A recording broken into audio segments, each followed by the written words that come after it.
زیارت ډیوې.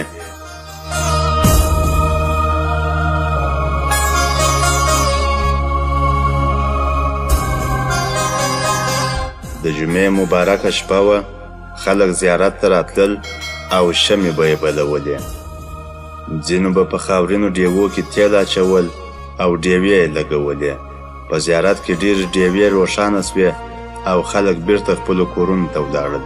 هلته هیڅ څوک پاته نه سول او ډیوې ټولې د زیارت په اروا بلې وې.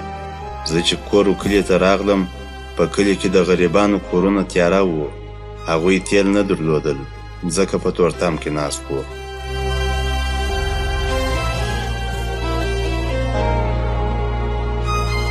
څوک چې په ثواب پسې ګرځېدل، ټولو د زیارت ډیوې ولګولې او د خوارانو او غریبانو له حاله ناخبره وو.